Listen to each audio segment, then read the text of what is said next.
tellement j'étais en galère, j'ai commencé à vouloir sauver des mecs qui étaient incapables de se sauver. Mais oui, la seule chose que j'ai récoltée, c'est des larmes. C'est des larmes, des pleurs, des plaintes. Jusqu'au jour où j'ai décidé de dire... Le bureau des plaintes et des pleurs est fermé, mon chéri. C'est terminé. Moi, j'ai plus le temps. J'ai pas le temps. Tu es une lionne, tu es un phénix qui renaît de ses cendres, ou tu es un Saint-Bernard. Quel est ton animal totem, ma chérie? C'est quoi ton animal totem? Je suis toujours attirée par les hommes instables. MDR. As-tu toujours l'impression d'être attiré par des hommes torturés, malheureux ou dépressifs? Restes-tu toujours une oreille attentive pour ces hommes en échec personnel ou professionnel? Te sens-tu obligé de venir en aide à ces hommes qui vont mal pour te sentir utile et aimé? Ce sont des grandes questions. Tu es certainement atteinte du syndrome cruel de l'infirmière.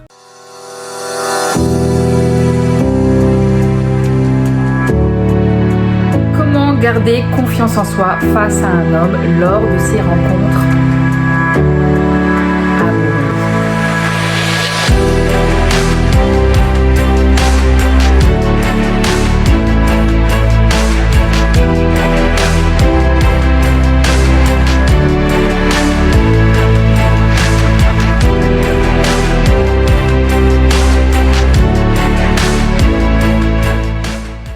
Est-ce que t'as kiffé le teaser? Si t'as kiffé le teaser, tu me mets un like parce que ce teaser là, il m'a coûté très cher. Pour les nouveaux, les nouvelles, bienvenue au club. Je m'appelle Nesrine, je suis coach en amour et en développement personnel. Tous les jours, je t'aide à incarner cette personne confiante, authentique, qui s'accepte complètement. C'est quoi ce putain de syndrome là? De quoi tu nous parles?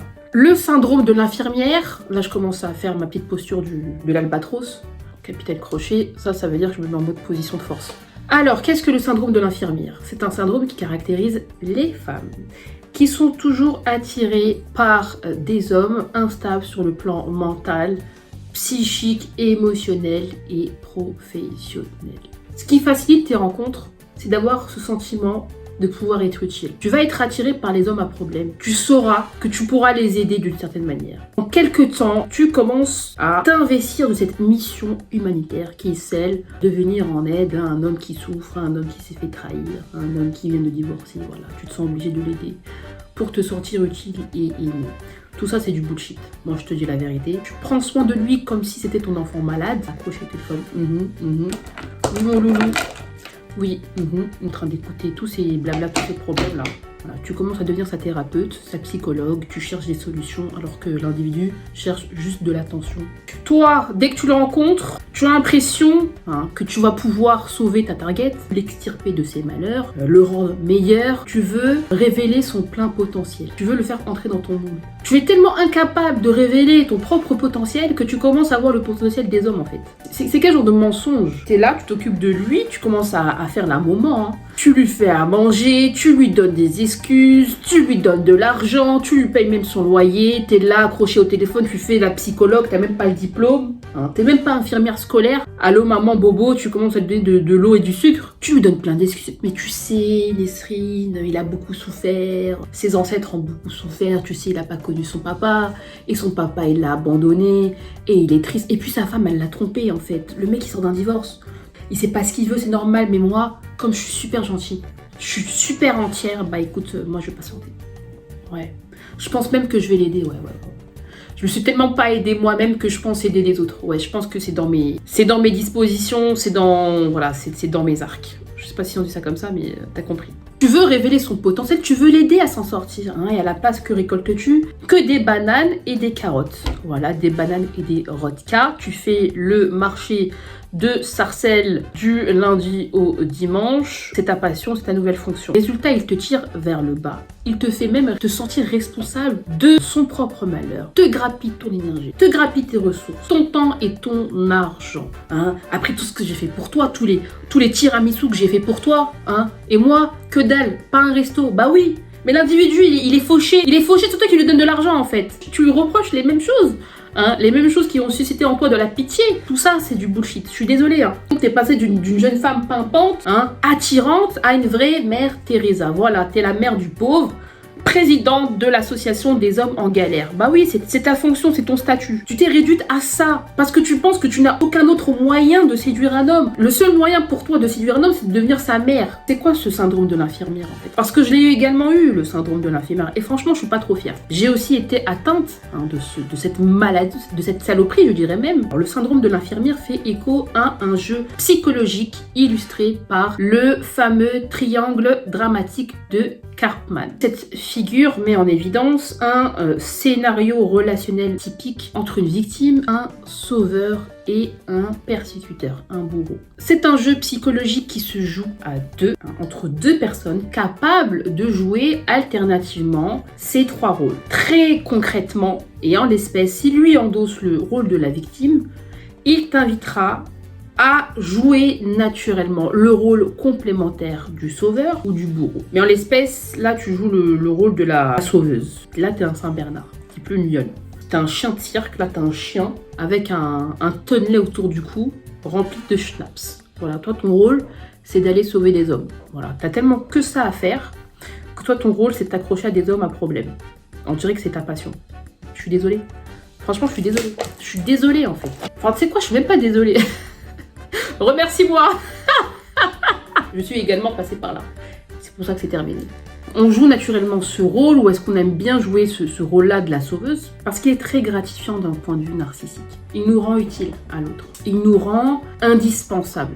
Mais le problème, c'est que cette posture place l'autre dans l'incapacité de résoudre ses propres problèmes. Vous n'arrivez tellement pas à résoudre les vôtres que vous vous sentez investi de cette mission humanitaire qui est celle d'aider des hommes en galère. Voilà. Tellement tu te sens pas aimé, tellement tu veux être aimé, tellement tu es en galère, t'as tellement pas envie d'être célibataire que tu commences à prendre n'importe quoi. T'es comme une miskina en fait, t'es le SAMU, t'es là. Non, t'es les pompiers toi, on appelle le 17. Allô, oui, t'es comme ça. Et tu lui poses des questions en plus. Hein. Et plus tu lui poses des questions, plus il va dans le détail, etc. Et toi, t'es là. Il connaît rien du tout de toi. Ou à peine. Hein, il connaît à peine ton histoire. Il a trouvé quelqu'un à qui il pouvait raconter tous ses problèmes. Voilà, se libérer, se délivrer de tout ce poids émotionnel. Voilà, t'es devenu sa décharge. Oui, mais d'où le problème, Nesrine? Moi, j'aime bien aider les mecs. Moi, j'aime bien aider les gens. Moi, je pense que dans un couple, il faut se soutenir. Où est le problème, ma chérie? C'est qu'une fois qu'il est sur pied, une fois que l'individu est sur pied, ou une fois voilà, qu'il a eu la validation, je dirais, désirée, une fois qu'il a trouvé la commode sur laquelle il pouvait s'appuyer, hein, qu'il s'est relevé sur ses petites pattes, hein, l'oiseau commence à prendre la confiance, hein, et de victime, il se transforme en bourreau. Une fois qu'il est sur pied, il commence à s'envoler pour mieux te chier dessus. Voilà, il n'a plus besoin de toi. Au bout d'un moment, il n'aura plus besoin de toi. Non, c'est bon, c'est fini. Non, il veut repartir avec son ex. Ouais, il a décidé que voilà, c'était trop... Tout allait trop vite entre vous, il veut repartir avec son ex. Ou non, en fait, je pense que je vais prendre un peu de recul. Je sais pas ce que je veux, en fait. Voilà, c'est effectivement ce qui se passe. Effectivement, voilà ce que tu récoltes. Des carottes et des bananes. Et ce stratagème-là, cette stratégie de l'ego du dépendant, te permet de t'occuper des autres sans t'occuper de tes propres problèmes. Tu préfères t'occuper des autres parce que voilà, tu te sens plus existante. Oui, allô mon frère. Oui, alors, va exploiter tout seul ton potentiel s'il te plaît.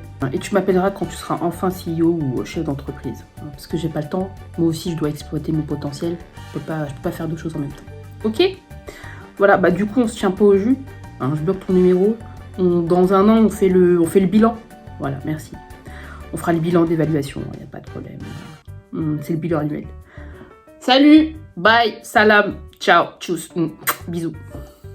Tellement j'étais en galère, j'ai commencé à vouloir sauver des mecs qui étaient incapables de se sauver. Mais oui, la seule chose que j'ai récoltée, c'est des larmes. C'est des larmes, des pleurs, des plaintes, jusqu'au jour où j'ai décidé de dire... Le bureau des plaintes et des pleurs est fermé, mon chéri. C'est terminé. Moi, j'ai plus le temps. J'ai pas le temps. La vérité, c'est quoi? C'est qu'aucun homme ne te sauvera, ma chérie. Personne. Aucun homme ne m'a sauvée. Aucun homme ne m'a défini. Aucun homme ne m'a extirpé de ma trivialité. Mon quotidien de merde. Personne, le matin, m'extirpe du lit pour me dire qui je dois être. Par conséquent, je ne me sens pas du tout investie de cette mission-là. Un mec qui n'est pas indépendant, un mec à problème, un mec qui vient avec ses issues et ses troubles, pour moi, c'est pas rassurant. Pour moi, c'est même répulsif. Ça me dégoûte. Tu es une lionne, tu es un phénix qui renaît de ses cendres, ou tu es un Saint-Bernard. Quel est ton animal totem, ma chérie? C'est quoi ton animal totem? Telle est la question. Hein, va falloir me tenir au courant, les gars. Si tu veux reprendre les rênes de ta vie sentimentale, si tu en as assez de subir des hommes qui t'emmènent nulle part, va falloir troquer la blouse de l'infirmière pour revêtir le costume de l'héroïne de ta propre vie, ma chère. J'espère que t'as kiffé. Si t'as kiffé, tu mets un like. Si tu es atteinte du syndrome de l'infirmière, tu mets un commentaire. Si tu as déjà joué le rôle de la sauveuse, tu mets également un commentaire. Viens me rejoindre également sur Instagram pour ne pas manquer mes lives inspirants, détonnants, où tu peux me poser toutes tes questions. Et je me ferai le plaisir de t'inviter en live ou même de te répondre. Voilà. À l'oral. Je te fais des bisous et je te dis à très très vite.